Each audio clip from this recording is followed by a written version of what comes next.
Hypo Africa. I mentioned Hypo Africa clinical trials. It's not necessarily part of what you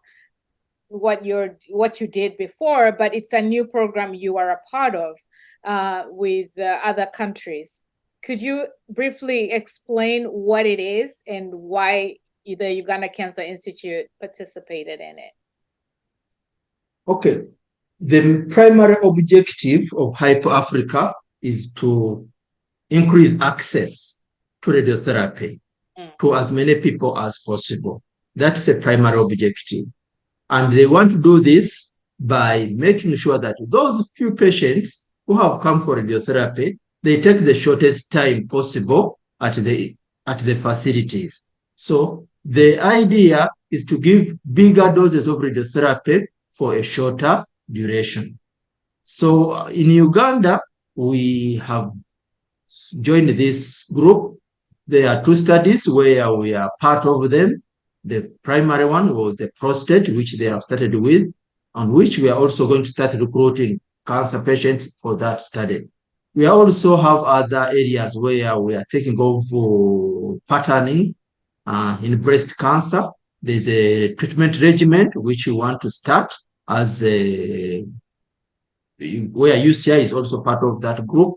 There are other countries whom we are partnering with. There's Tanzania, our neighboring, there's Nigeria and South Africa. There are several other countries also, but those are among the major ones who are part of this Hypo Africa, who have been involved in the prostate to start with, but also now we are moving into the breast Hypo Africa. And the primary objective is to increase access to as many patients as possible by giving bigger doses. When you give bigger doses, the treatment is going to be completed in a short period of time, such that you can treat several other patients with the limited resources available. I look forward to to coming back to you maybe a year or so after you've implemented that to just discuss what the outcomes are, whether that helps or not, just kind of doing an assessment. So I'm excited. Yes, you're welcome, please. Yeah, but in the meantime, thank you for, again, everything that, maybe one last thing before I wrap up. What are some of the best practices you've picked from that collaboration with other countries? What have you observed and that is good for just Uganda?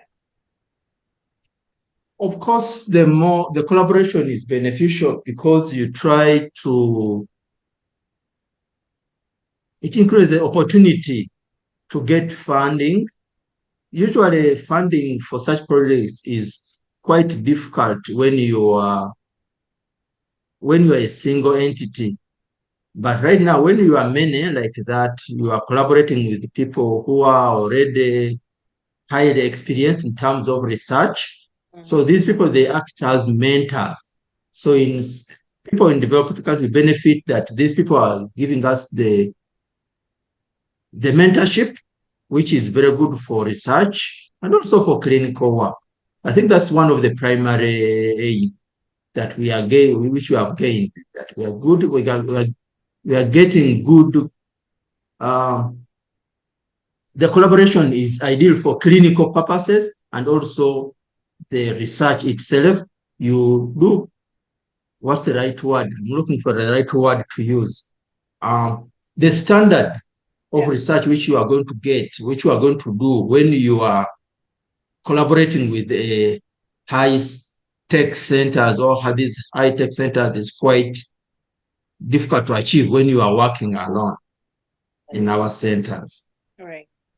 And for example, if I see the level of data analysis which they can do, probably in such situation, our situation, we don't have even such capabilities. That's great to hear. But I also wanted to point out that, it's not, you're also providing something for the developed world because you're giving data points that maybe the developed world does not have. Yes, so yes. Probably the other thing which in that regard which I can mention, for example, if the study you are targeting, like for the prostate, is targeting about nearly 200 patients. So if it was conducted maybe in one center, they may take longer to get all of these patients. But if you are doing it jointly with some other center, you can easily raise the total number required for statistical purposes. There we go. So it's a win-win situation. Yeah. No, but thank you again, Dr. Kavuma. I really appreciate your time to speak with me and the work that you are doing to advance cancer treatment research, not only in Uganda, in Africa, and in the world. So, Webalinyo, thank you so much.